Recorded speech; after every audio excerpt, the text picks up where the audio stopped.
Hello everyone.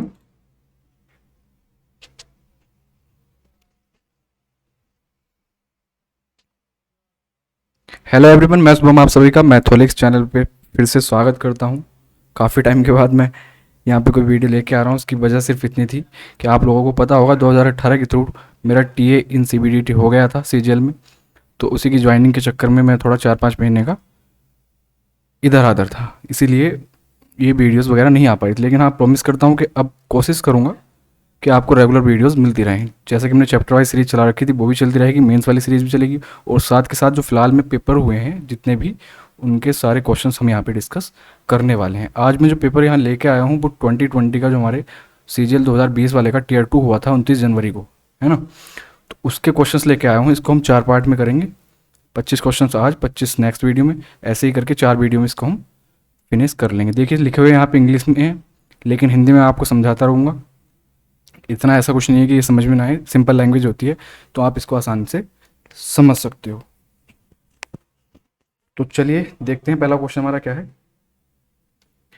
If the amount obtained by A investing 9100 for 3 years at rate of 10% per annum on simple interest. ये क्या कह रहा है, ए ने जो है पैसा इन्वेस्ट किया है, कितना, 9100 रुपये इन्वेस्ट किए हैं 3 सालों के लिए, और 10% रेट है सिंपल इंटरेस्ट पे, ठीक है।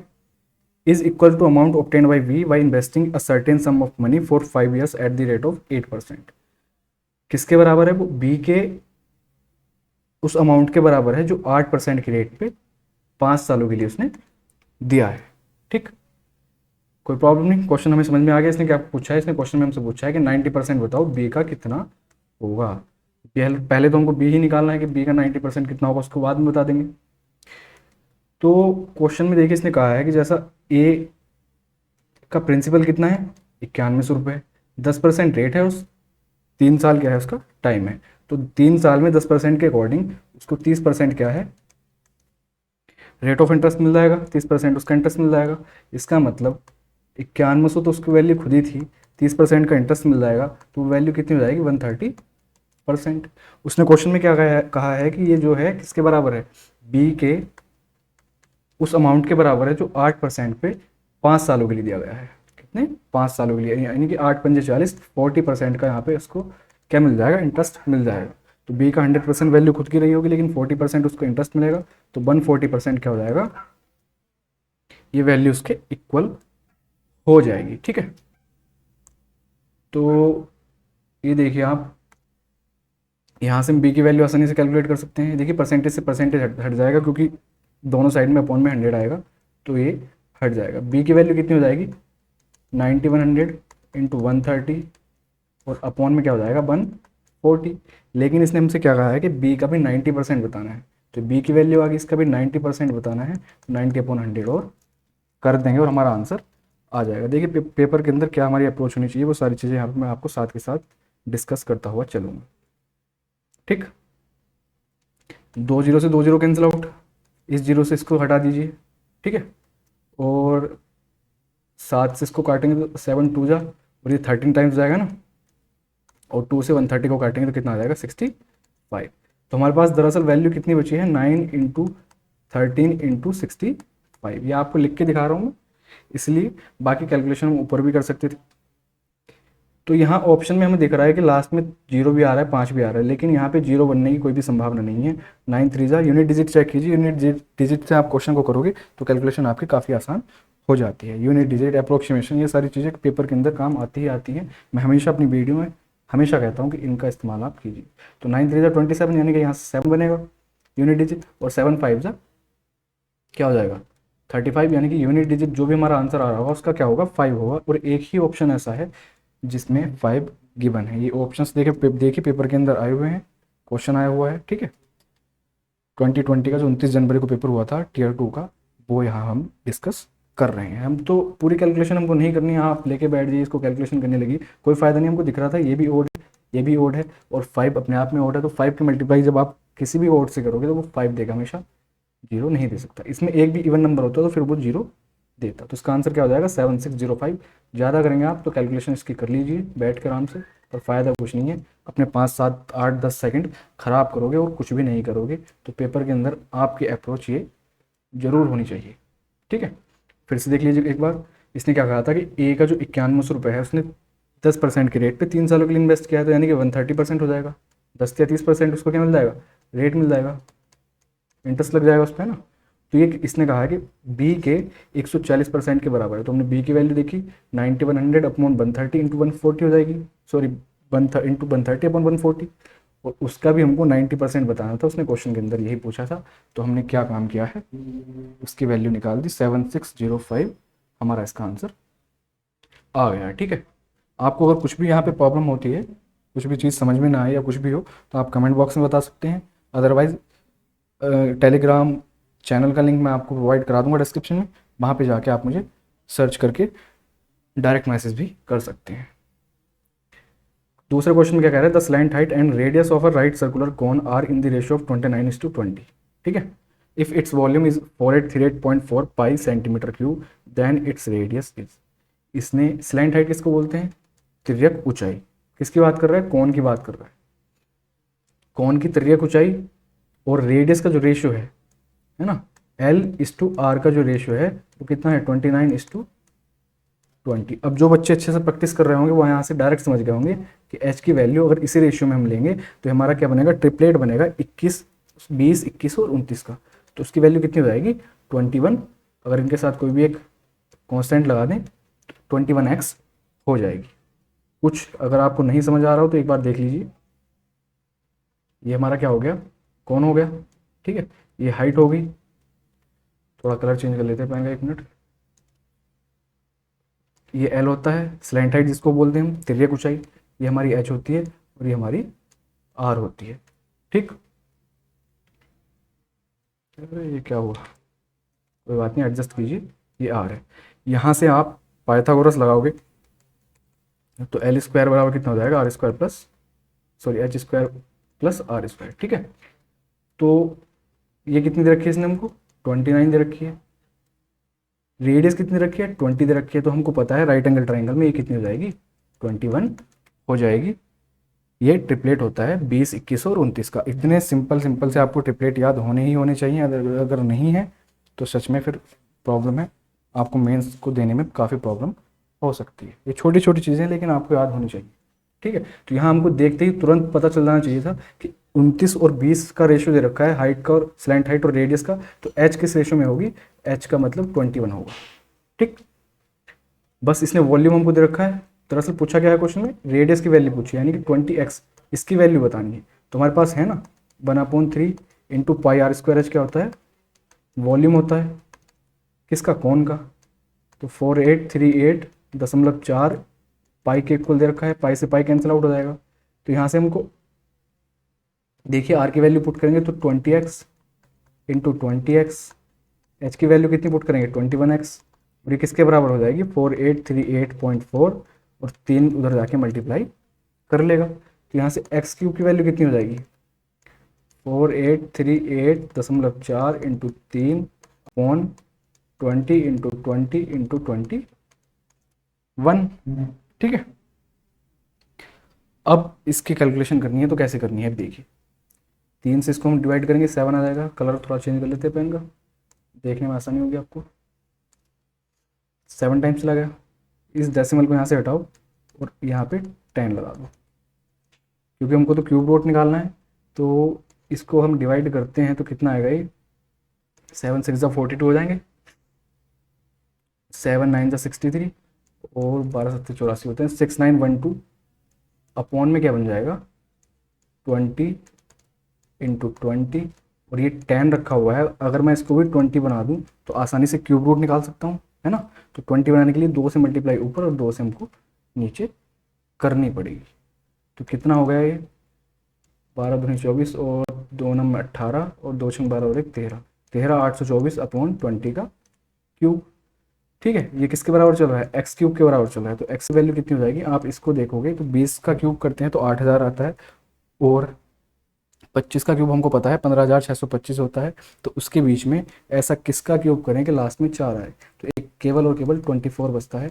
आपको याद भी होना चाहिए 25 तक क्यूब, नहीं है तो कर लीजिए। तो एक्स की वैल्यू कितनी आ जाएगी हमारी 24/20 आ जाएगी। लेकिन इसने हमसे क्या पूछा है, रेडियस पूछा है। रेडियस है कितनी 20x है तो 20 इंटू एक्स की वैल्यू पुट कर दीजिए, 24/20, 20 से 20 कैंसिल आउट और हमारा 24 क्या हो जाएगा, इसका आंसर हो जाएगा।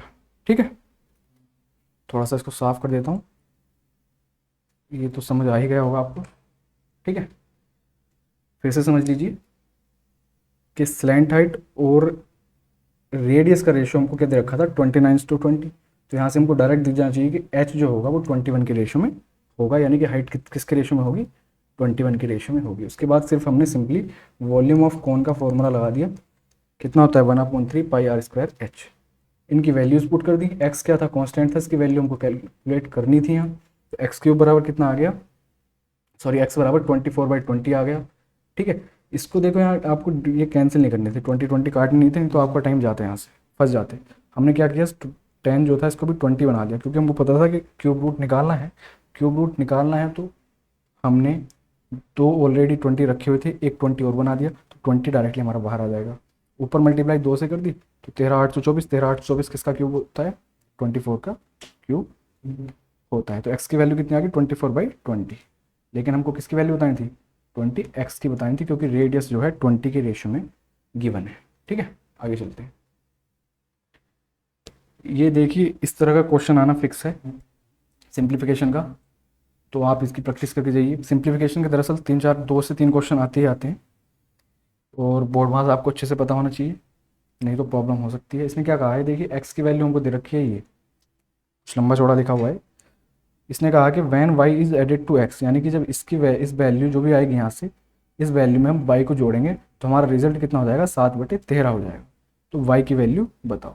कहना दरअसल ये चाह रहा है कि वाई की वैल्यू क्या हो जाएगी, 7/13 माइनस एक्स हो जाएगी। इसका मतलब यहाँ से इसकी वैल्यू हमारे जो भी कुछ आएगी उसको 7/13 से माइनस करना पड़ेगा, और फिर हमारा आंसर आ जाएगा। ठीक है, जल्दबाजी में यही होता है, देखिए जो पेपर के अंदर बैठे होते हैं वो होपलेस हो जाते हैं, तो हम क्या करते हैं कि इसको माइनस करना भूल जाते हैं, और हमारे ऑप्शन में आंसर भी होता है। चलो एक बार इसको कर लेते हैं, सॉल्व करना शुरू करते हैं। इस वाले को देखिए, 5 चौके 20 और 3 23/4, ऊपर का सॉल्व कर रहे हैं पहले, माइनस 3/7 इंटू 15 चौके 60 और 3 63/4, प्लस 35 दूनी 70 और 2 72/35, और भाग को हम मल्टीप्लाई में चेंज कर देंगे, डिवाइड को हम मल्टीप्लाई में चेंज कर देंगे, उस जो भी हमारे पास लिखा होगा उसको रेसिप्रोकेट करके, यानी कि 25 से कम 25 और 11 36/25 बनेगा, तो उसको 25/36 लिख देंगे।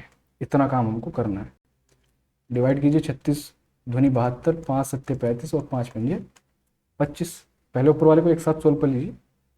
यहाँ से देखिए 7 9 जा 63 होते हैं, तो कितना बनेगा, ये 23/4 माइनस 27/4 और प्लस कितना बनेगा, 5 दूनी 10/7 बनेगा। ठीक है, इसको फर्दर सॉल्व करेंगे तो ये दोनों तो हमारे क्या देंगे, -4/4 है ना, 23 में से -27 करेंगे तो -4/4 हो जाएगा।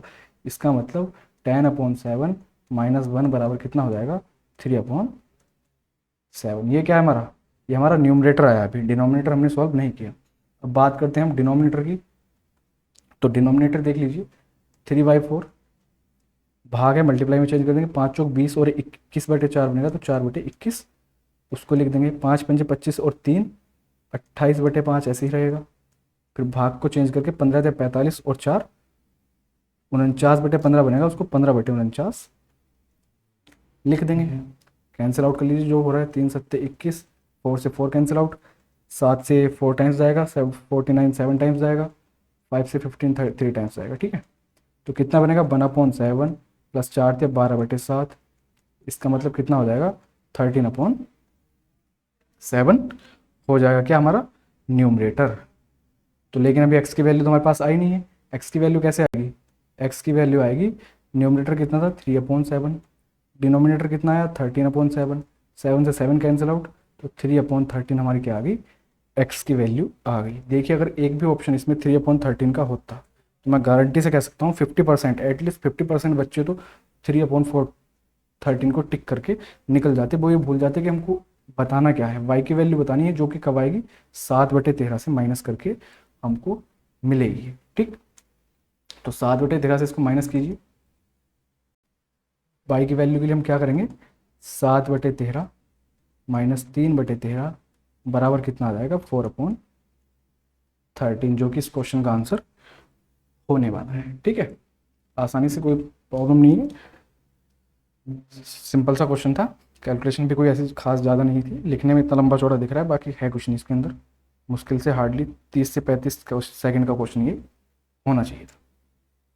ऊपर वाले को सोल्व यहाँ कर लेते, कितना आ गया था ऊपर वाला हमारा 3/7, और नीचे वाले को हमने जब सोल्व किया तो हमारा 13/7 आ गया।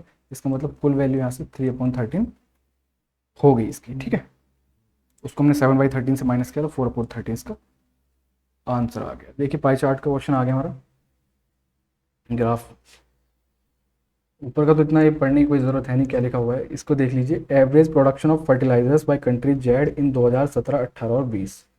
जेड कौन सा है, जेड लास्ट वाला है, एक्स पहला वाला है, बाई बीच वाला है। 17, 18 और 20, 17 में कितना है जेड का 330, 18 में 360 और 20 में 420। अगर इनको हम सबको ऐड कर लें तो 4 3 7 3 10 1000, तो एक हो जाएगा, 6 3 9 2 11। इसका मतलब 1110 इसका जेड की वैल्यू होगी 17, 18 और 20 की। लेकिन इसने एवरेज की बात की है, तो एवरेज निकालेंगे तो कितना आ जाएगा, 370 आ जाएगा। आपको पता है 3 डिजिट का रिपीटेशन जब भी होगा वहाँ पे 37 से वैल्यू डिवाइड हो रही होगी, क्योंकि 37 इंटू 3 क्या होता है, 111 होता है। तो जेड की वैल्यू एवरेज कितनी आ गई, इतनी आ गई। इसने क्या कहा है आगे, what percentage more than the average production of fertiliser by country x in 18 and 20।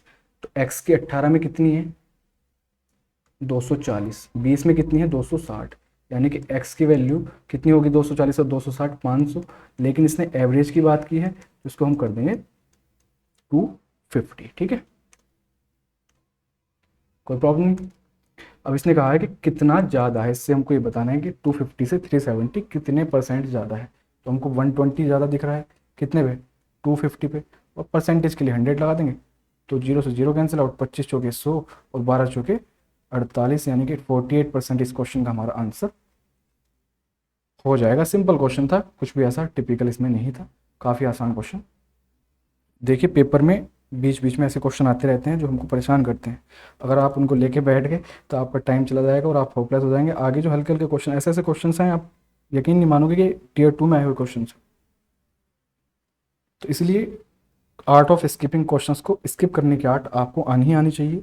अगर नहीं कर पा रहे हो तो सच में पेपर को टैकल करने में आपको प्रॉब्लम होगी, और आप कहोगे कि हाँ पेपर हार्ड है, ये है वो है, हमारी स्पीड नहीं आ पाती, क्वेश्चन कैलकुलेटिव है। ऐसा नहीं होता, होते हैं बट इतने भी नहीं होते जितना आप मान लेते हैं। कोई बात नहीं, आगे देखते हैं, मैं आपको टाइम टाइम पे बताता रहूँगा। देखिए यहाँ पे ना आपको मैं कैलकुलेशन को कैसे करना है वो सब भी आपको मैं बताता रहूँगा। क्वेश्चन नंबर 5 देखते हैं हमारा क्या है, curve surface area and the volume of cylinder CS से, और वॉल्यूम कितना कितना दे रखा है किसका, सिलेंडर का 88 और 132। तो हाइट पूछिए सिलेंडर की हाइट कितनी होगी। सिंपल ही क्वेश्चन है, हर बार लगभग आते हैं क्वेश्चन, तो फिक्स पैटर्न पे क्वेश्चन है, ऐसा कुछ नया नहीं पूछा SSC में। ठीक है, तो पाई r² h कितना दे दिया 132 दे दिया।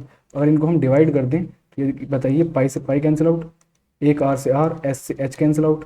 ठीक, 11 से 8 बार, 11 से कितनी 12 बार जाएगा, इस 2 से 4 बार चला जाएगा ना, और 4 से 12 3 बार जाएगा। तो r की वैल्यू कितनी आ गई, r की वैल्यू कितनी आ गई 3 आ गई। अब इस r की वैल्यू 3 आ गई तो हमको पता है 2 पाई RH की वैल्यू 88 उसने हमको दी हुई है, तो 2 इंटू 22/7 पाई की वैल्यू रख देंगे, इंटू r की वैल्यू 3 आ गई, और h की हमको निकालनी है, और ये किसके बराबर गिवन है हमको 88 के इक्वल गिवन है। ठीक, तो यहाँ से हम क्या करेंगे, 22 दूनी 44 और 44 दूनी 88, तो h की वैल्यू कितनी आ गई 14/3, जिसको हम 4/2/3 भी लिख सकते हैं, और यही इस क्वेश्चन का आंसर है। देखिए कितना आसान सा सिंपल कैलकुलेशन के साथ क्वेश्चन था, तो इसको हम हार्ड बिल्कुल नहीं करेंगे। हाँ, लेकिन पेपर के अंदर जब बैठ के करते हैं तो माइंड पे प्रेशर होता है, टाइम का प्रेशर होता है, क्वेश्चंस को टैकल करने का प्रेशर होता है, तो छोटी छोटी चीज़ भी हम मिस्टेक कर देते हैं। कोई बात नहीं, प्रैक्टिस मेक्स मैन परफेक्ट, तो आप प्रैक्टिस कीजिए ज़्यादा से ज़्यादा। इसको देखिए 8 years ago the ratio of ages of A and B was 5:4। 8 साल पहले A और B की जो एज का रेशियो था 5:4 था। Present the ratio of their present age is 6:5।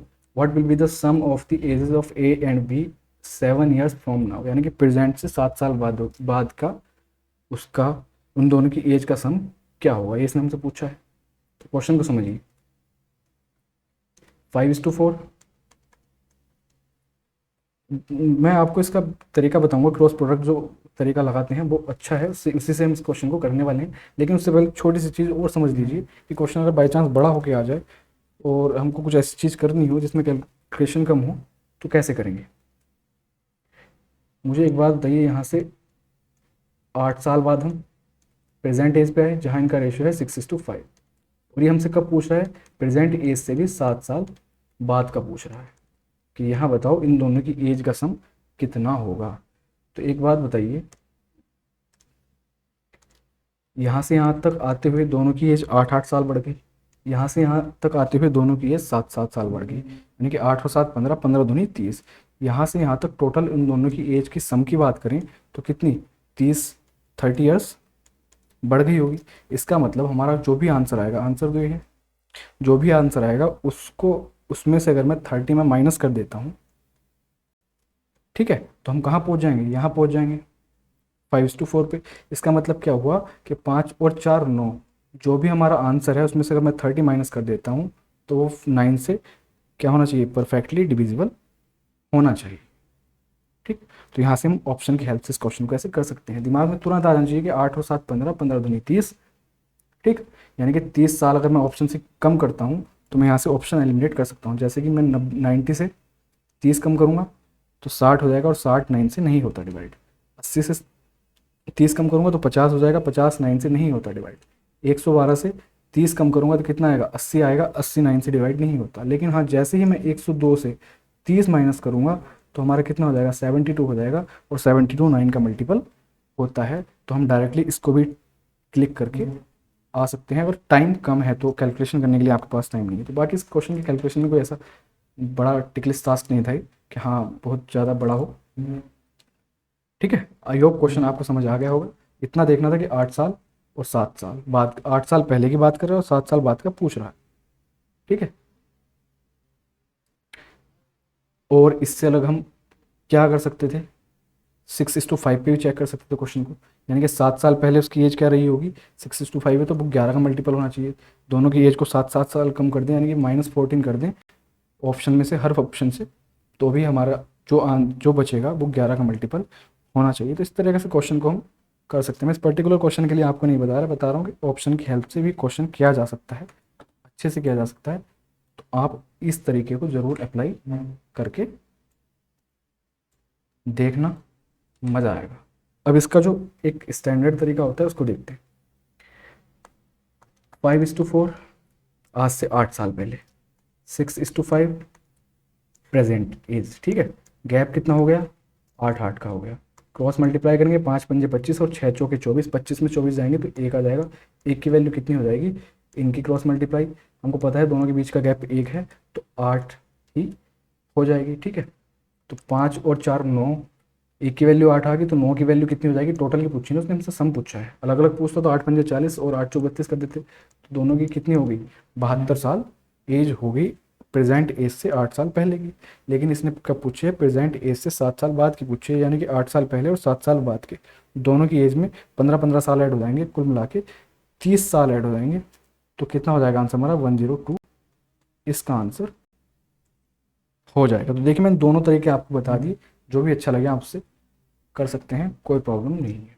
Time and work का क्वेश्चन आ गया, बड़ा सिंपल सा क्वेश्चन है। ए एंड बी किसी काम को 26 सही 2/3 में करते हैं, बी सी 48 दिन में करते हैं, ए और सी 30 दिन में करते हैं। आपने हज़ारों बार ये क्वेश्चन कर रखे होंगे।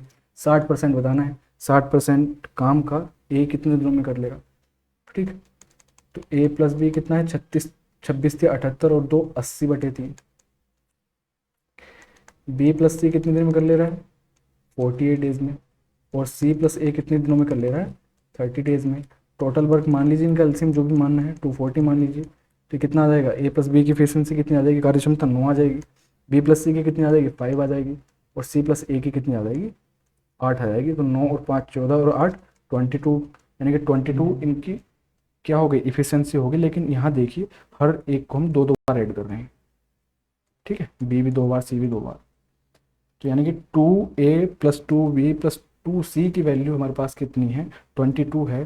तो ए प्लस बी प्लस सी की अगर मैं कार्य क्षमता की तीनों की बात करूँ तो वो कितनी हो जाएगी, 22/2 is equal to 11।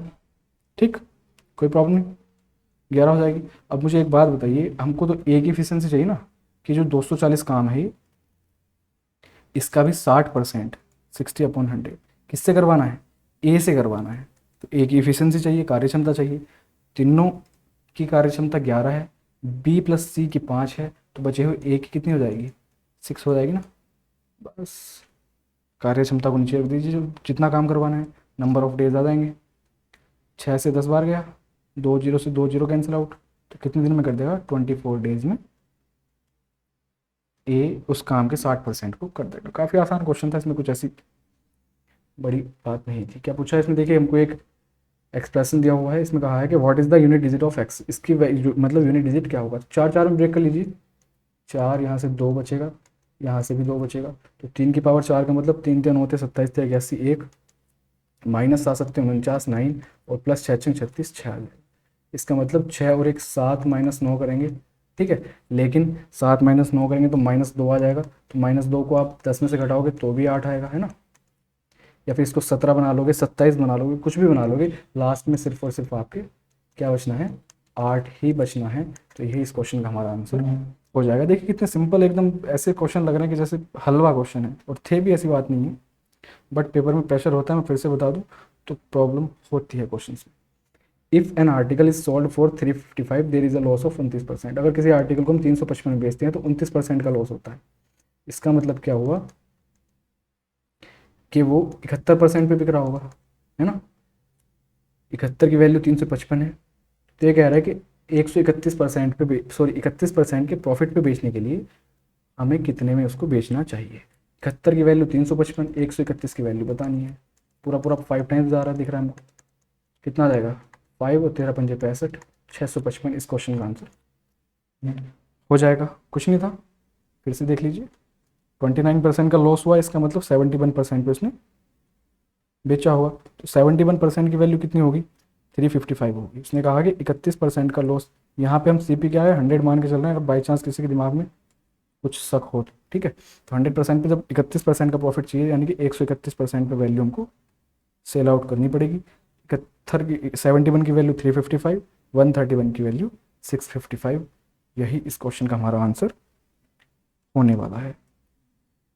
In triangle ABC, angle A 66, angle B 50, the bisector of BC meet at P, then BPC minus PCA कितना होगा। पहले तो ट्राइंगल ड्रॉ कर लेते हैं, थोड़ा सा अच्छे से कर लेते हैं, ठीक है।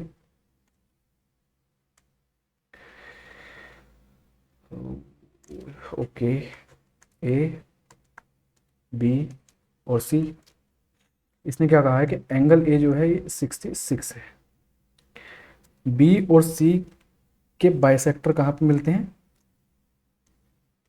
कहाँ जा रही है, अरे लाइन ही सीधी नहीं हो रही यार, तो ठीक है। ये क्या है, बाइसेक्टर हैं एंगल B और एंगल C के, जो कहाँ पे जाके मिलते हैं, P पे जाके मिलते हैं। तो इसका मतलब हमको पता है P क्या होगा। यहीं पे अगर हम A से भी बाइसेक्टर खींच के इस पे मिला दें तो ये हमारा क्या हो जाएगा, इन सेंटर हो जाएगा। और इन सेंटर के लिए आपको फॉर्मूला पता होना चाहिए, नहीं पता तो सच में पूछो मत, क्योंकि इन सेंटर से क्वेश्चन Tier 1 में भी आता है और Tier 2 में भी आना ही आना होता है। उसके लिए फॉर्मूला क्या होता है हमारा, BPC की अगर मैं यहाँ वैल्यू की बात करूँ तो वो हो जाएगा 90 माइनस एंगल A बाई, यहीं पे बाहर अगर इसके बाहर यहाँ से खींचते हैं बाइसेक्टर तो वो 90, सॉरी ये 90 प्लस A/2 होता है, वो 90 माइनस A/2 हो जाता, ठीक। कभी बाद में डीपली समझेंगे तब देख लेंगे, अभी के लिए फ़िलहाल के लिए यही देखिए। B कितना दिया है इसने, 50 दिया है, ये 50 दिया है। इसने पूछा क्या है कि BPC माइनस PCA, PCA कितना है, ये है, तो C का आधा होगा। तो C की वैल्यू हम कैसे कैलकुलेट करेंगे, पूरा कितना हो जाएगा C, 66 ये है, 50 ये है, 66 और 50 कितना हो जाएगा, बताइए। 66 और 50 116, कितना बचेगा, 74 बचेगा, सॉरी 6 5 11, हाँ 116 हो जाएगा। 116, इसके आगे कितना बचेगा, 64 बचेगा, यानी कि पूरा एंगल कितना हो जाएगा 64, लेकिन हमको तो आधा चाहिए तो ये 32 बचेगा। इसका मतलब पी सी ए की वैल्यू कितनी आ गई 32 हो जाएगी, क्योंकि बाइसेक्टर है, ठीक, इसलिए हमने 64 का आधा कर दिया। और इस बी पी सी के लिए, यानी कि ये जो वैल्यू हमको निकालनी है, इसके लिए मैंने आपको भी बताया इन सेंटर होता है तो 90 minus angle 90 plus angle A/2 लगाएंगे, और ए की वैल्यू कितनी है 66/2, यानी कि 90 प्लस 33 कितना हो जाएगा 123 हो जाएगा, ठीक है। बस हो गया क्वेश्चन। 123 में से आप माइनस कर दीजिए 32, कितना आ जाएगा 3 में से 2 जाके 1, और 12 में से 9 जाके 3 जाके 9, तो 91 हमारा इस क्वेश्चन का आंसर होने वाला है। फिर से देख लीजिए, कुछ ऐसा खास क्वेश्चन में नहीं था। मैं बता दूं आपको, ये प्रॉपर्टी आपको पता होनी चाहिए कि जब भी हमको इन सेंटर निकालना हो, इन सेंटर का फॉर्मूला क्या होता है 90 माइनस, जैसे कि ये निकालना है तो 90 माइनस A/2 हो जाएगा। इसको हम यहाँ मिला देते, मान लीजिए इसको भी यहाँ मिला देते, तो ये वाला कितना हो जाता 90 माइनस B/2, ये वाला कितना हो जाता 90 minus C, sorry 90 plus C/2, ये वाला कितना हो जाता 90 प्लस B/2, ठीक। तो इन सेंटर का फॉर्मूला होता है पी सी, हमने यहाँ से निकाल दिया। पी सी के लिए हमने पूरा सी एंगल निकाला, 66 और 50 को ट्राइंगल की प्रॉपर्टी लगा के 180 माइनस करके 64 टोटल आया था, 32 इसका आधा हो गया, इसकी वैल्यू आ गई। नेक्स्ट क्वेश्चन देखते हैं। G is the centroid of a triangle A B C whose side A B बराबर कितना है। जी क्या है सेंट्रोइड है, हिंदी में इसको केंद्रक बोलते हैं। ए बी 135 दे रखा है, बी सी 12 दे रखा है, और ए सी कितने दे रखा है, ए सी दे रखा है इसने 37, ठीक। The length of B G is, तो बी जी की लेंथ बतानी है हमको कितनी होगी। सबसे पहली बात 12, 35 और 37 का क्या होता है ट्रिपलेट होता है। क्या होता है ट्रिपलेट होता है। इसका मतलब ये ट्राइंगल कैसा है राइट एंगल ट्राइंगल हो गई, ठीक। इसको नाम दे दीजिए ए बी और सी।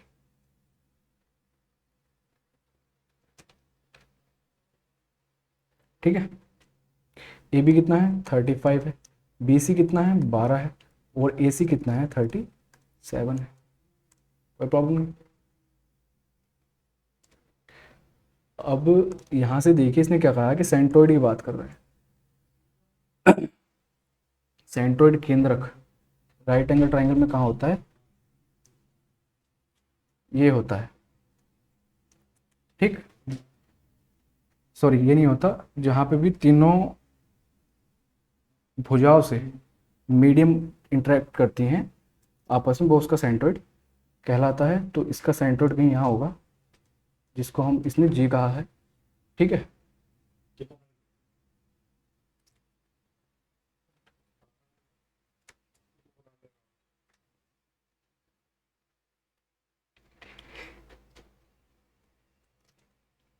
तो दरअसल इसने हमसे क्या कहा है कि बीजी की लेंथ बताइए कितनी होगी। बीजी क्या है, ये है, इसकी लेंथ बतानी है। तो आपको प्रॉपर्टीज की पता होगा। पहली बात तो ये आपको पता होना चाहिए कि इसको अगर हम डी कहते हैं, ए डी बराबर डी सी बराबर क्या हो जाएगा बी डी हो जाएगा। ये राइट एंगल ट्राइंगल में प्रॉपर्टी होती है किसकी, एक मिनट, ठीक है। सेंट्रोइड के लिए प्रॉपर्टी होती है, और सेंट्रोइड की प्रॉपर्टी एक और क्या होती है कि 2:1 की रेशियो में क्या करता है मीडियन को डिवाइड करता है, ठीक है। और मीडियम जहाँ पे जाके मिलती है वो दोनों भुजाओं को इक्वली डिवाइड करती है, तो ये दोनों इक्वली डिवाइड होगी, ठीक। और इक्वली डिवाइड होगी तो इसका क्या हो जाएगा बी डी भी इनके बराबर हो जाएगा, ठीक है, क्योंकि डी यहाँ पे सरकम सेंटर हो जाएगा किसका, इस ट्राइंगल राइट एंगल ट्राइंगल का। तो अगर हम बी डी की बात करें तो बी डी कितना हो जाएगा 37/2 हो जाएगा, लेकिन हमको तो बी जी बताना है। तो बी जी कितना हो जाएगा, टोटल बी डी 3 है, 3 में से 2 वाले पार्ट की हमको वैल्यू बतानी है। तो इसका मतलब 2/3 ऑफ बी डी हो जाएगा, और बी डी की वैल्यू कितनी है 37/2 है। तो इसको जब आप सॉल्व करोगे 2 से 2 कैंसिल आउट हो जाएगा, 3 से इसको करोगे तो 12.33 आएगा ये, ठीक, जो कि हमारा इस ऑप्शन में 12.3 हमको गिवन है। तो इसको हम आसानी से टिक करके चल सकते हैं, ठीक। कोई ऐसा बड़ा क्वेश्चन नहीं था, लेकिन हाँ फिर भी समझ लीजिए थोड़ा सा। सेंट्रोइड क्या होता है, जहाँ पे मीडियम, तीनों मीडियम मीडियन किसी भी ट्राइंगल के अंदर कट करती है वो उसका सेंट्रोइड कहलाता है। और मीडियम सामने वाली भुजा को दो इक्वल पार्ट्स में डिवाइड करती है, ये आपको पता होगा। और जब दो इक्वल पार्ट्स में डिवाइड करती है तो राइट एंगल ट्राइंगल में ये भी मीडियन किसके बराबर हो जाती है, सामने वाली जो भुजा इसकी यानी कि हाइपोटेनस पे जो हम मीडियम बनाते हैं वो किसके बराबर हो जाती है, उस हाइपोटेनस के हाफ के बराबर हो जाती है। क्योंकि इसके बाहर जब आप एक सर्कल ड्रॉ करोगे, ठीक है, तब आप समझोगे कि ये भी रेडियस है, ये भी रेडियस है और ये भी इसकी रेडियस हो जाएगी। यहाँ पे 90 का एंगल जब बनेगा, और आपने वो प्रॉपर्टी सुनी होगी कि अर्धवृत्त में बना कोण कितना होता है, 90 का होता है। बाकी प्रॉपर्टी का भी बाद में डिस्कस करेंगे तो तब देख लेना, फिलहाल के लिए यही समझ लो जिस जो समझाया यहाँ। कहाँ गायब हो गया, हाँ अब ठीक है। ठीक है, आगे चलते हैं। पाई चार्ट का क्वेश्चन आ गया। The total production of fertilisers by country Y in 2017 and 2019। तो बाई का 17 और 19 का देखना है कितना है, 265, और 19 का कितना है, 285। By country x in 2016, country X का 2016 में कितना था, 220। Is what percent of total production of fertilisers by country Z in 16, 18 and 20। तो पहले इन तीनों को हम प्लस करेंगे तो 265 और 285 कितना हो जाएगा, 2 और 2 4, 8 6 14 15 कितना हो जाएगा, 550 तो ये हो गया, और 220 वो रखा हुआ है। तो यानी कि टोटल बाई का 17 और 19 और एक्स का 16 का कितना हो गया, 770।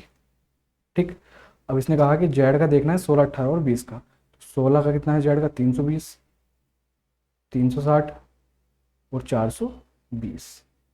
ठीक, तो 4 और 3 7 और 3 10, यानी कि 1000 तो एक हो गया, 60 और 40 100, 1100 टोटल हो गया।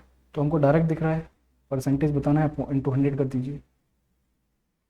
11 से कितना, 70 टाइम्स हो जाएगा, 70%। तो देखिए पाई चार्ट के भी ऐसे कोई टिपिकल क्वेश्चन नहीं आए थे, आसान क्वेश्चन थे, डेटा ठीक था, आसानी से जोड़ सकते थे, कोई बड़ा प्रॉब्लम नहीं थी। The income of A is 2/3 of बीज income and the expenditure of A is 3/4 of बीज एक्सपेंडिचर। ए की जो इनकम है वो बी की इनकम का 2/3 है, और ए का जो एक्सपेंडिचर है बी के एक्सपेंडिचर का 3/4 है। If 1/3 of the income of B is equal to the expenditure of A. अगर बी की जो इनकम है उसका 1/3 कर दें तो ए की एक्सपेंडिचर के बराबर हो जाती है। तो इसने कहा है कि ratio of saving of A to B बतानी है, क्या क्या होंगी। तो हम इसको ऐसा लिखते हैं, ए बी, ये इनकम होगी, मेरी राइटिंग कुछ ज़्यादा सुहाना लग रहा है तो थोड़ा एडजस्ट कर लेना, और एक्सपेंडिचर, और नीचे लिख देते हैं हम सेविंग जो हमको निकालनी है। ठीक है, इसने कहा कि 1/3 बी की इनकम का ए का एक्सपेंडिचर है। तो मुझे एक बात बताइए, मैं 3 का कोई भी मल्टीपल अगर बी की इनकम मान लेता हूँ तो मैं उसका 1/3 आसानी से कर सकता हूँ। तो मैंने कहा बी की इनकम मैं 3 ही मान लेता हूँ, तो ए का एक्सपेंडिचर कितना हो जाएगा, 1 हो जाएगा। ठीक, और बी की इनकम कितनी है, 3 है, इसका 2/3 करेंगे तो 2 ही आ जाना है। वो किसकी इनकम है, वो ए की इनकम है। ठीक है, और 3/4 ऑफ बीज एक्सपेंडिचर किसके बराबर है, ए के बराबर है। तो बी का 3/4 ए के बराबर है, तो इसका उल्टा कर देंगे क्योंकि ए की वैल्यू 1 है, तो 1 का 4/3 किसके बराबर हो जाएगा, बी के एक्सपेंडिचर के बराबर हो जाएगा। ऐसे समझ नहीं आ रहा तो ऐसे समझ लीजिए कि ए बराबर एक्सपेंडिचर की बात करें तो 3/4 ऑफ बी था। ठीक है, लेकिन इसकी वैल्यू तो 1 है हमारे पास, ये रही, तो बी की वैल्यू कितनी आ जाएगी, 4/3 हो जाएगी। बस क्वेश्चन खत्म हो गया, क्वेश्चन खत्म। इनकम में से एक्सपेंडिचर को घटा देंगे, यानी कि 2 में से 1 जाएगा तो 1 बचेगा। 3 उसकी इनकम थी, एक्सपेंडिचर बी का 4/3 था, 3 माइनस 4/3 कर देंगे तो कितना हो जाएगा, 3 3 9 माइनस 4 5/3 हो जाएगा। और रेशो को जब हम इक्वेट करेंगे तो 3:5 क्या आ जाएगा, हमारा आंसर हो जाएगा। तो ऐसे छोटे छोटे क्वेश्चन आए हुए हैं। ट्रिग्नोमेट्री का क्वेश्चन आ गया, 1 + 2 tan square theta + 2 sin theta sec square theta is equal to a/b। तो a + b/a - b की वैल्यू बताओ। तो इसमें हम वैल्यू पुटिंग से आसानी से कर सकते हैं। a की क्या वैल्यू पुट करें, एक बात बताइए, 45 पुट नहीं कर सकते क्योंकि 45 यहाँ पुट करेंगे तो हमारा अंडर रूट में आंसर आएगा। तो इसलिए ऐसी वैल्यू पुट करनी है जो साइन की वैल्यू पे इफेक्ट ना करे, यानी कि अंडर रूट ना बने। यानी कि 30 और 60, 60 तो हम कर नहीं सकते, 60 क्यों नहीं कर सकते, 60 अगर कर दिया तो रूट 3/2 बनेगा, जो कि अंडर रूट में वैल्यू आएगी, कैलकुलेशन में प्रॉब्लम होगी। तो हम थीटा की वैल्यू कितनी पुट करते हैं, 30 पुट करते हैं, क्योंकि यहाँ स्क्वायर है, यहाँ तो कोई इफेक्ट पड़ने वाला है नहीं, और यहाँ पे भी हमारा काम ठीक हो जाएगा। तो करते हैं इसको, 1 + 2 × tan 30 की वैल्यू कितनी होती है, 1/√3 होती है। जब उसका स्क्वायर करेंगे तो 1/3 हो जाएगा। 2 × sin थीटा यानी sin 30 कितना हो जाएगा, 1/2। और sec स्क्वायर थीटा यानी कि sec 30 की वैल्यू कितनी होती है, 2/√3 होती है। लेकिन जब इसका स्क्वायर करेंगे तो 4/3 हो जाएगी। और ये किसके बराबर दे रखा है, a/b के। 2 से 2 कैंसिल आउट, कितना बचा, a + 2/3 + 4/3 बराबर a/b। या a/b की वैल्यू कितनी आ जाएगी, ये दोनों मिलके कितना बनाएंगे, 2, 2 और 1, 3/1 हो जाएगी। ठीक है, यहाँ से कंपोनेंट और डिविडेंड लगा दोगे तो a + b upon a - b बराबर 3 और 1 4 और 3 - 1 2। इसका मतलब कितना आ जाएगी, a + b और a- की वैल्यू 2 हो जाएगी। तो इन चारों ऑप्शन में से थीटा की वैल्यू 30 पुट करने पे कौन, मुझे बताइए, 2 दे रहा है। तो एक अकेला ऑप्शन cos थीटा है, यानी कि cos 30 की वैल्यू कितनी होती है, 2 होती है। बाकी किसी और की वैल्यू 2 नहीं होती। तो हमारा यही आंसर इसका हो जाएगा। 1 मिनट, क्या चल रहा है पता नहीं, अपने आप ही गायब हो गया कुछ।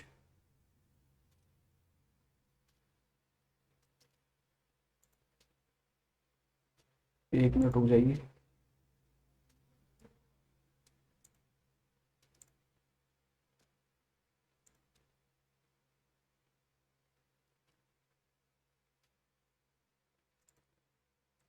ठीक है, फिर देखिए सिंप्लीफिकेशन का एक क्वेश्चन और आ गया। स्टार्टिंग के 15 क्वेश्चन में 2 क्वेश्चन सिंप्लीफिकेशन के हो गए। आसानी से करते हैं। ऑफ वाले पहले, बस बोर्ड मास का आपको ध्यान रखना है और कुछ नहीं करना। 7 दूनी 14 6 20/7 इंटू 5 चौक 20 और 1 21/5। और इस डिवाइड को भी मल्टीप्लाई में चेंज कर देंगे तो 3/2 बन जाएगा। मैं तो हमेशा ऐसा करता हूँ कि एक एक ब्रैकेट को लेके सॉल्व करता हूँ। ठीक है, 7 या 21, 5 चौके 20 और 2 दूनी 4, तो 2 या 6 या, यहाँ से कितना आ गया 18 इंटू 9 पंजे 45 और 1 46/9। ठीक है, वो भाग को मल्टीप्लाई में चेंज कर देंगे। पहले इसकी वैल्यू हम अलग से निकाल लेते हैं इस ब्रैकेट की। कितनी आएगी, 3/4 इंटू 3 दूनी 6 2 8/3 ऑफ 1/2 और इंटू कर देंगे 4। 4 से 4 कैंसिल आउट, 3 से 3 कैंसिल आउट और 2 से 8 कितनी बार कैंसिल आउट हो जाएगा, 4 बार हो जाएगा। ठीक है, कोई प्रॉब्लम नहीं। तो लेकिन हमको तो यहाँ भाग को मल्टीप्लाई में चेंज करना है, तो इसको 1/4 लिखेंगे हम, ना कि केवल और केवल 4 लिखेंगे। ठीक है, पेन का थोड़ा कलर चेंज कर लेते हैं, अच्छा नहीं लग रहा। डिवाइड कीजिए, 9 दूनी 18, 2 से 4 जाएगा 2 बार, 2 से 46 कितनी बार जाएगा 23। और यही इस क्वेश्चन का हमारा आंसर हो जाएगा। अक्सर इन क्वेश्चंस में मिस्टेक हो जाती है क्योंकि हम ऑफ वाले को नज़रअंदाज कर देते हैं, या फिर इसको मल्टीप्लाई, हमेशा ऑफ वाला ही परेशान करेगा आपको और कुछ नहीं करेगा। तो बोर्ड मास से इसका ध्यान रखिए, सबसे पहले इसी को सॉल्व करना है, ब्रैकेट फिर ऑफ वाला है ना, फिर आगे की कैलकुलेशन करनी है डिवीजन मल्टीप्लिकेशन वाली। वो 1 cup has juice and water in the ratio 5:2, यानी कि एक कप में जूस और वाटर का जो रेशियो है 5:2 है। बड़ा अच्छा क्वेश्चन है, सिंपल क्वेश्चन है, लेकिन हाँ इसमें कन्फ्यूजन क्या है वो बताता हूँ थोड़ी देर में। सेम कैपेसिटी का एक दूसरा कप है जिसमें जूस और वाटर 7:4 के रेशियो में मिला हुआ है। अभी कह रहा है कि दोनों को एक साथ मिला दिया जाए, तो हमको ये बताना है कि उस क्वेश्चन में वाटर से जूस का रेशियो क्या होगा। पहले में कितना है 5:2, दूसरे में कितना है 7:4। मुझे एक बात बताइए, यहाँ से 5 और 2 7 हो रहा है और यहाँ से 11 हो रहा है। इसने कहा कि दोनों की कैपेसिटी सेम है, कैपेसिटी सेम है तो हमको इनको सेम करना पड़ेगा, क्योंकि ये सेम हो नहीं रखे। तो आप इनका एलसीएम लेके मल्टीप्लाई कर लीजिए। हमने दोनों को 77 बना दिया, 77। तो इस 11 की मल्टीप्लाई जो ऊपर वाले के साथ करेंगे तो कितना हो जाएगा 55:22।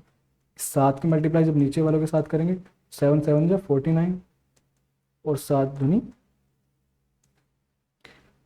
14 हो जाएगा, 14 हो गया।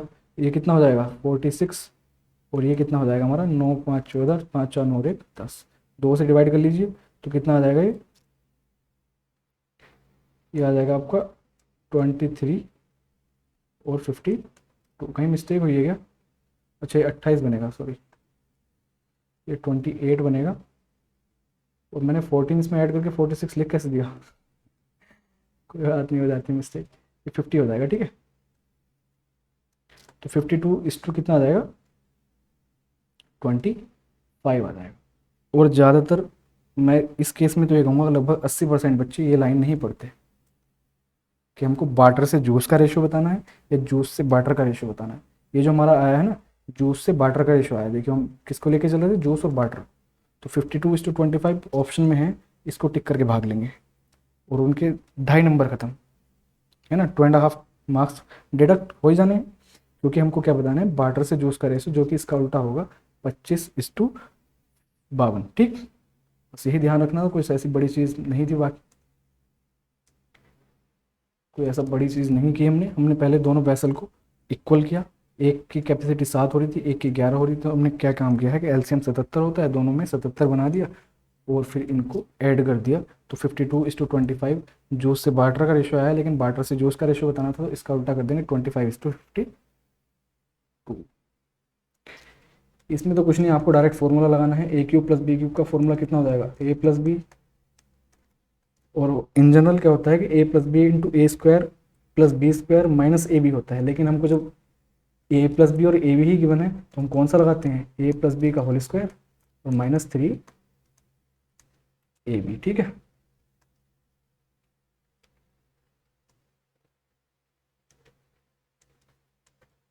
तो इसमें वैल्यू पुट कर लीजिए, किसका फॉर्मूला है, a³ + b³ का। a + b की वैल्यू 8 है, a + b का स्क्वायर करेंगे तो 8 8 64 -30 करेंगे, है ना। ab की वैल्यू 10 थी, 10 × 3, तो कितना हो जाएगा, 8 × 34, और ये कितना हो जाएगा 27, 272। इस क्वेश्चन का हमारा आंसर हो जाएगा। डायरेक्टली फॉर्मूला भेज दे, बाकी कुछ नहीं है। हाँ, कुछ जुगाड़ लगाने के चक्कर में मत पड़ना, जुगाड़ लगा सकते थे अगर ये ऑप्शन आता तो जुगाड़ लग गया था। जुगाड़ ही लग गया था कि हमको पता है कि 8 की मल्टीप्लाई होनी ही होनी है, तो 8 का मल्टीपल चेक कर लेते, 215 नहीं हो रहा, 111 8 से नहीं कट रहा, और ये भी अगर ना कटता तो हम इसको टिक कर देते, बाकी कुछ नहीं देखते। The number of person begging 55 kg और more but less than 75 is what percent more than the number of person begging 80 kg और more but less than 100 kg। ये देखिए क्या कह रहा है कि 55 से ज़्यादा 75 से कम कितने हैं, 55 से ज़्यादा 76 से कम 25 भी है, 35 भी है, 52 भी है और 48 भी है। ये चारों क्या हैं, 55 से ज़्यादा है और 75 से कम है। तो इन दोनों की मल्टीप्लाई करेंगे, सॉरी प्लस करेंगे, इनको कितना जाएगा, 60 बनेगा यहाँ से। इन दोनों को देखेंगे तो 100 बनेगा, यानी कि कितने हो गए, 160 हो गए। अब इसने आगे क्या कहा है कि 80 से ज़्यादा 100 से कम। 80 से ज़्यादा 100 से कम में कौन कौन आएगा, 38 आएगा, 30 भी आएगा, 13 भी आएगा और 9 भी आएगा। ये दोनों मिलके कितना बना देंगे, 22। 38 के साथ मिलके कितना कितना बना देगा, 30 20 50 60 और 30 ये रखा, यानी कि कितना हो जाएगा, 90 हो जाएगा। तो ये कह रहा है कि 90 से 160 कितना ज़्यादा है, 70 ज़्यादा है, लेकिन परसेंटेज के टर्म्स में पूछ रहा है 90 के रेस्पेक्ट में, तो × 100 कर देंगे, ठीक। अब यहाँ से अगर आपको एग्जैक्टली इसका आंसर निकालना है तो कर लीजिए, बाकी आपको इतना पता होना चाहिए। मैंने परसेंटेज वाली वीडियो देखी आप मेरी, उसमें मैंने आपको बताया है कि 100/9 की वैल्यू कितनी होती है, 11.1111 होती है। × 7 करेंगे तो कितना हो जाएगा, 77.77 चलता रहेगा, जो कि 77.8% आंसर इसका हो जाएगा, क्योंकि हमको डेसिमल के एक प्लेस तक ही इसका आंसर देना था, ठीक। कुछ ऐसा खास कैलकुलेटिव नहीं, कुछ नहीं। The sum of and difference between the LCM and HCF of 2 numbers is इतना, कितना कितना, 512 और 496। एक नंबर इतना है तो दूसरा नंबर बताओ, इसमें कौन सा फॉर्मूला यूज होगा, एलसीएम × एचसीएफ बराबर first number, sorry 1 number × another number. अच्छा, एलसीएम और एचसीएफ का सम 512 है, डिफरेंस 496 है, तो यहाँ से कैसे करेंगे, एलसीएम कैसे आएगा, दोनों को जोड़ के आधा कर देंगे तो एलसीएम आ जाएगा। एचसीएफ कैसे आएगा, दोनों को घटा के आधा कर देंगे तो एचसीएफ आ जाएगा। तो यहाँ से घटाएंगे जब इनको, सॉरी जोड़ेंगे पहले, 5 और 4 9 और 96 और 12 कितने हो जाएंगे, 108, यानी कि 1000 कितना बनेगा 8, और इसका आधा कर देंगे तो कितना हो जाएगा 504। दोनों का डिफरेंस देखेंगे कितना आएगा, 16 आएगा, 16 का आधा 8 हो जाएगा, ठीक है। बस लगा दीजिए एचसीएफ × एलसीएम बराबर पहला नंबर × दूसरा नंबर, तो 504 × 8 बराबर 72 × दूसरा नंबर जो भी कुछ है 8 9 72, और 9 से आप इसको डिवाइड करोगे तो 9 5 45 और 9 6 54 होते हैं। 54 इसका हमारा आंसर हो जाएगा। आसान क्वेश्चन, कोई बड़ा पहाड़ जैसा क्वेश्चन नहीं था। In 6 minute 4/13 of a bucket is filled, तो how much time will it take to fill the remaining tank. तो कितने सिंपल सिंपल क्वेश्चन हैं, यही क्वेश्चंस हमारे मार्क्स को बढ़ाते हैं, लेकिन हम क्या है ना कि हार्ड क्वेश्चंस करने के चक्कर में इनको छोड़ाते हैं। तो दुख इनका होता है जो आसान क्वेश्चन होते हैं, इसलिए हमको हार्ड क्वेश्चन में स्टार्टिंग में नहीं फंसना, उनको स्किप करते हुए चलना जो हमको थोड़ा सा भी कैलकुलेटिव लगा। तो 13 अगर टोटल मान लें हम, तो 13 में से 4 पार्ट कंप्लीट हो गए, इसका मतलब 9 पार्ट अभी भी बचे हुए हैं। तो 4 पार्ट को कंप्लीट करने में कितना, 6 मिनट लग रहे हैं। 9 पार्ट को कंप्लीट करने में कितना टाइम लगेगा, 6 × 9/4, यानी कि कितना, 2 दूनी 4 और 2 सॉरी 2 × 6 और 2 दूनी 4, 27/2। 27/2 कितना होता है, 13.5। 13.5 का मतलब 13 मिनट 30 सेकेंड। आगे चलिए। If the sum of 40% of a number and 30% of the number, यानी कि दोनों का सम कितना है, 70%। 70% की वैल्यू कितनी रखी है, 70। 100% की वैल्यू 100 हो जाएगी। देखिए फ्री के नंबर हैं, फ्री के। इस तरह के क्वेश्चंस में फिर भी हमको थोड़ा सा टाइम लग जाता है, तो उनको देख लेते हैं। ट्रिग्नोमेट्रिक हमारा क्वेश्चन आ गया। tan 30 की वैल्यू 1/√3 होती है, लेकिन उसका स्क्वायर करेंगे तो 1/3 हो जाएगी, यानी कि 4/3 यहाँ से मिल जाएगा। प्लस sin 30 cos 45, sin 30 की वैल्यू कितनी होती है, 1/2 होती है, तो 1/4 इंटू cos 45 कितना हो जाएगा, 1/2 हो जाएगा। प्लस sec स्क्वायर 48 और कोट स्क्वायर 42, तो कोट स्क्वायर 42 को हम क्या लिख सकते हैं, tan स्क्वायर 48 लिख सकते हैं। sec square 48 minus tan square 48 कितना बना देगा, 1 बना देगा, क्योंकि हमारी क्या होती है, आइडेंटिटी होती है कि sec square theta minus tan square theta is equals to 1। ऊपर का सोल्व हो गया, नीचे वाले को देखिए। Cos 37 sine 53, sine 37 cos 53। Sine a plus B का फॉर्मूला बना रखा है, तो साइन कितना हो जाएगा, 53 प्लस 37, जो कि कितना हो जाएगा, 90। और साइन 90 की वैल्यू कितनी होती है, 1 होती है। tan 18, इसको हम क्या लिख सकते हैं, कोट 18 लिख सकते हैं। दोनों आपस में कैंसिल करके क्या बना देंगे, 1 बना देंगे। तो हमारा न्यूमरेटर की बात करें तो 4/3 प्लस 1/8 और प्लस 1। डिनोमिनेटर की बात करें तो 1 और 1 2। सॉल्व कर लीजिए, आंसर आ जाएगा। 24 एलसीएम लेंगे तो 32 और 3 35 और 24, 35 और 24 हो जाएगा 59। और अपॉन में हमारा 2 ए वाला रखा हुआ है डिनोमिनेटर का, इसको जब हम करेंगे सॉल्व फर्दर तो कितना हो जाएगा, 59/48। और यही इस क्वेश्चन का हमारा आंसर होने वाला है। वैसे भी हमको यहाँ से दिख रहा था कि 59 जब आ गया, किसी और ऑप्शन में नहीं है, तो इतना भी कोई बड़ा काम नहीं था, दिख रहा था कि हाँ 48 ही बनने वाला है। तो इसमें ऐसा नहीं है कि हाँ कोई देख के तुरंत आंसर टिक कर देना था, बट हाँ कुछ प्रॉपर्टी लगी है उनको ध्यान रखना था। जैसे यहाँ पे साइन a प्लस बी का फॉर्मूला लगा है, ठीक है, यहाँ हम कोड को टाइम में चेंज किया तो हमारी आइडेंटिटी लगी है। बाकी सब तो फॉर्मूला बेस्ड थे, ये आपको पता ही होंगे। A loan is to be return in 2 equal instalment if the rate of interest is 10% per annum compounded annually and each installment is 5808, then 60% of total interest charged in this scheme is 10% rate CI पे instalment दे रहा है। पहले साल की instalment 10:11 के ratio में, दूसरे साल की 100:121 के रेशियो में। लेकिन ये इंस्टॉलमेंट है, इंस्टॉलमेंट इक्वल कहा है इसने, तो इसको इक्वल करना पड़ेगा, ये इक्वल नहीं है, तो दोनों साइड में 11 से मल्टीप्लाई कर दीजिए। कितना बनेगा, 110 बनेगा पहले साल का क्या, प्रिंसिपल, ठीक है, और अगले साल बनेगा 100 और ये 121 ही रह जाएगी। तो कुल मिला के एक बात बताइए, 210 हमारा प्रिंसिपल था, पे कितने किए हमने, 242 किए हैं, इसका मतलब 32 क्या हमारा इंटरेस्ट है। 32 की वैल्यू हमको बतानी है। क्वेश्चन के अंदर हमको क्या दिया हुआ है, देखिए कि जो एक इंस्टॉलमेंट है, ईच इंस्टॉलमेंट है कितनी, 121। 121 की वैल्यू 5808 दे रखी है। पूछ किसकी रहा है, इस 32 की, और दरअसल 32 की भी नहीं, इस 32 के भी 60% की। इंटरेस्ट हम इतना ही तो दे रहे हैं, टोटल इंटरेस्ट 32 ही तो दे रहे हैं, लेकिन 32 का भी 60% हमको बताना है। इसको सॉल्व कर लीजिए, आपका आंसर आ जाएगा, अप्रॉक्स में आएगा शायद, नियरेस्ट तो इतना कर लीजिए, हो जाएगा। 0 से 0 काटेंगे इसको, ठीक है, 11 से कटना ही कटना है। 11 × 5 = 55, 11 × 2 = 22, 11 × 8 = 88, 11 से फर्दर कटेगा ये, 48 टाइम्स, ठीक। तो 48 इंटू कितना हो जाएगा ये, 48 इंटू 6 दूनी 12 और 6 × 8 = 19, 192/10, ठीक।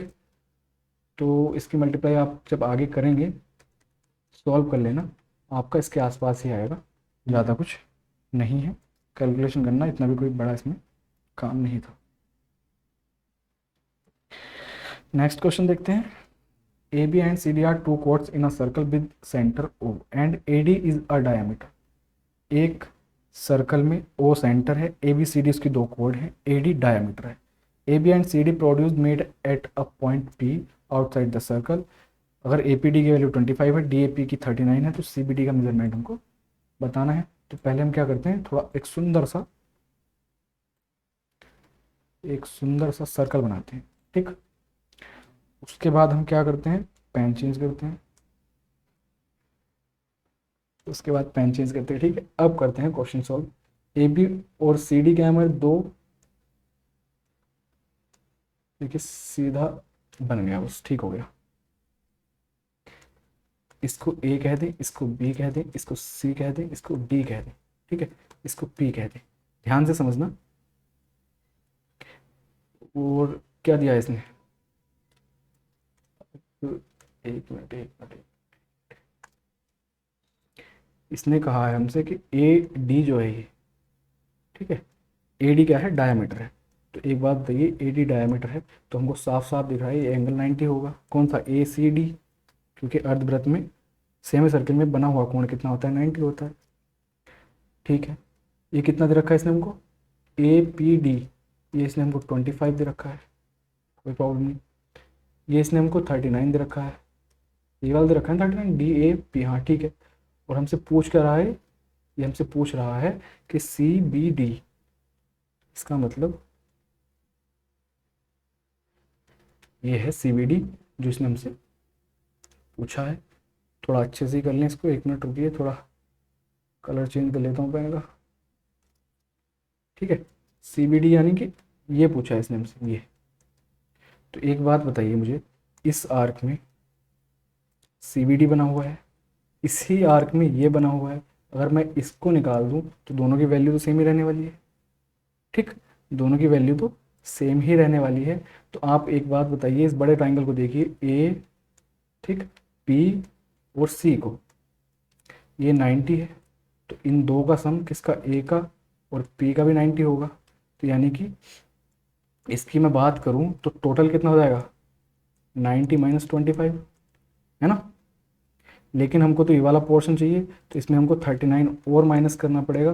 तो हमारी कितनी आ जाएगी वैल्यू, है 25 और 39 64, यानी कि 26 आ जाएगी।